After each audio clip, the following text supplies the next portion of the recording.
I saw a story this week on CNN about a minister in Gainesville, Florida, who has declared September 11th of this year Burn the Quran Day.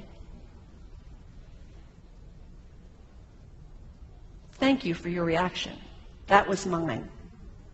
This guy is a minister at a non-denominational church called the Dove World Outreach Center. He said all kinds of disparaging, insulting, inaccurate things about Islam that I'm not going to repeat from this pulpit. His message is about hate and fear. And I can assure you, there is nothing in the Gospels, there is nothing in the teaching of Jesus Christ that says anything about burning the holy texts of other traditions. It is not there.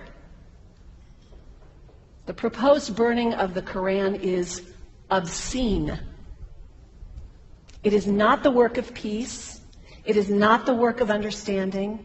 It is not the work of building bridges. It is insanity. Now, the good news is there are a lot of groups, a lot of churches, even the National Association of Evangelicals, who are condemning this action and urging the church to cancel their event. A conversation about God demands grace and openness, a willingness to learn, to have our own ideas challenged, our convictions questioned. These are the hallmarks of humility. When I was in seminary, I read from someone whose name is lost to me now, when you speak of God, your voice should shake a little. You know, Jesus had no time for religious know-it-alls. He saved some of his harshest criticism for church leaders, for the Pharisees, the religious leaders who were so certain about who was out and who was in, who was holy and unholy, clean and unclean. Jesus was forever taking all this religious certainty and turning it on its head. And we can only imagine what Jesus would have said about Pastor Terry Jones and his Burn the Quran campaign. I think he would say, this has got to stop. Followers of Islam believe that the Quran is a collection of revelations received by the Prophet Muhammad from God about 1400 years ago. They believe that Muhammad was the last of a series of prophets and teachers and messengers that included Adam, Moses, Jesus, Abraham, all names revered by us as well. The word Islam means peaceful surrender to the will of God. The Quran was written at a time when the Muslim people were being driven from their homes, persecuted, and killed. The Old Testament was written at a time when Jewish people were being driven from their homes, persecuted, and killed. And religious scholars will tell you that most Holy Scriptures have stories of war and violence in them. Throughout history, most faiths have used these texts to justify violence. And if there's anyone in this room at this moment who's thinking that I've got it wrong, after church today, pull out your Bible and look up Psalm 137. And you'll see that our own text has passages that can make us uncomfortable. But also, like the Bible, the predominant message of the Quran is of peace and care and loving God, justice, care for the neighbor, care for the stranger. In the Bible, we have thou shalt not kill.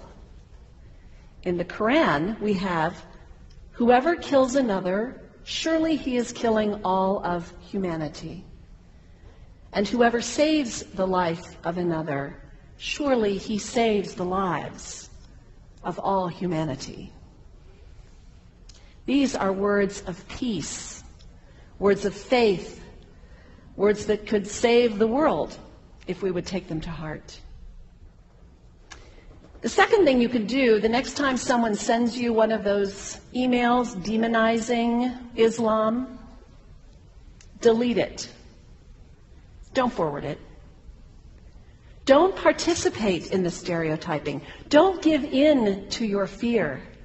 It's okay to be a little afraid. We all have those emotions. Just don't give in to it. Don't sign on for it.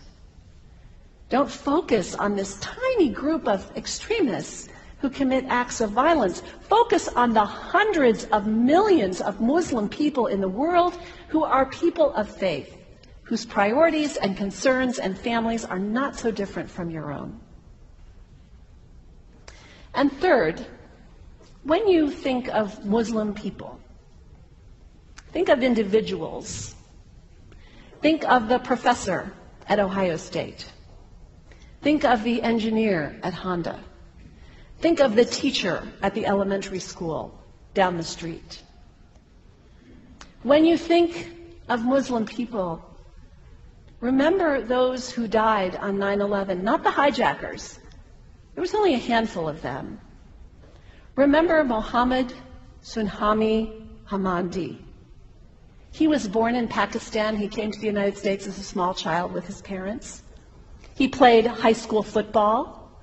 He went to college. He became a part-time ambulance driver. He died, this Muslim young man, on 9/11, trying to rescue people and save lives. When you think of Muslim people, remember Mohammed Salahuddin Cloudhurry. He was a waiter at Windows on the World, which was at the top of the World Trade Center. He died that day. His wife had their baby 2 days later. When you think of Muslim people, remember Rama Salih. She was a woman, 28 years old. Her neighbors described her as fun and outgoing and generous. And she died on American Airlines Flight 11, 7 months pregnant with her first child. Remember the founder of the Islamic Circle of North America, who worked in the World Trade Center and also died on September 11th. That same group now is giving away tens of thousands of copies of the Quran in response to the campaign about burning the Quran.